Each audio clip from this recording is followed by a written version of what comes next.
Hello everybody, thank you for joining me. There's a wonderful exhibition of works by Johannes Vermeer in Amsterdam at the moment.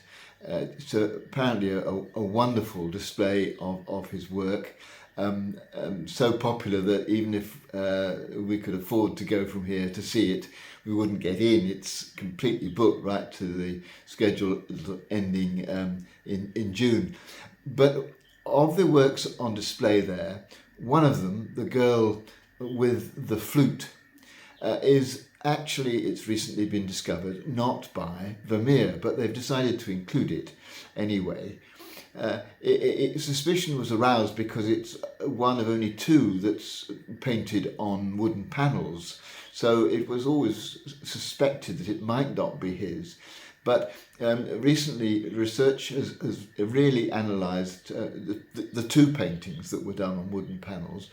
The other one, The Girl in the Red Hat, is by Vermeer, but this one isn't. And the people doing the research say it's the reason it's been so long discovering this is because all the materials used were exactly the same as the ones Vermeer would have used, the panel, the paints, the brushing.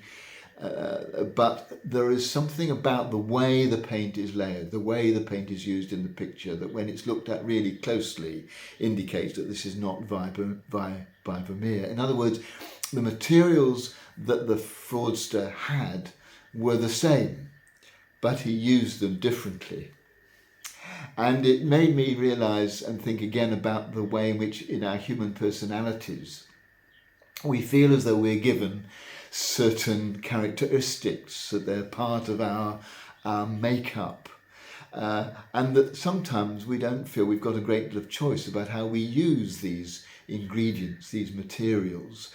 But some research done by the Southern Methodist University in Dallas recently has suggested differently, that they divide our human givens, the materials that we're given to work with, into extroversion, which is how outgoing and sociable are we; conscientiousness, how organised and disciplined are we; agreeableness, how important is social harmony to us; neuroticism, how anxious and sensitive are we; and openness to experience, how imaginative and curious are we.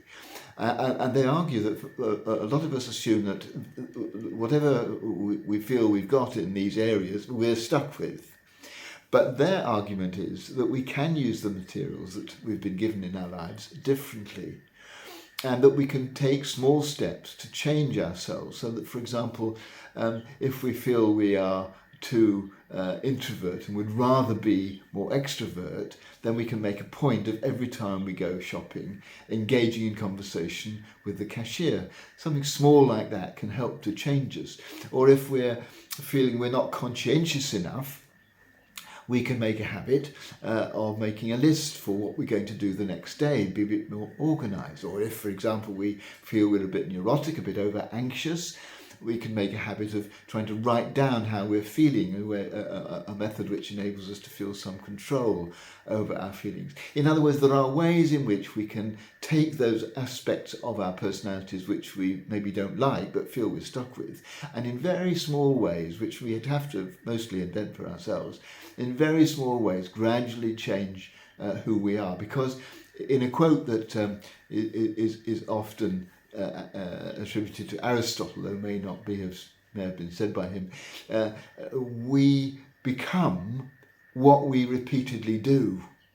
So that if we get into the habit of doing certain things, they gradually become more natural. So I thought it was worth reminding ourselves today that just as the fraudster who produced that Vermeer painting used the materials differently from the way Vermeer did, so we can use the materials that we've been given in our lives in ways that are unique to us and which can make us more like the kind of people that we want to be.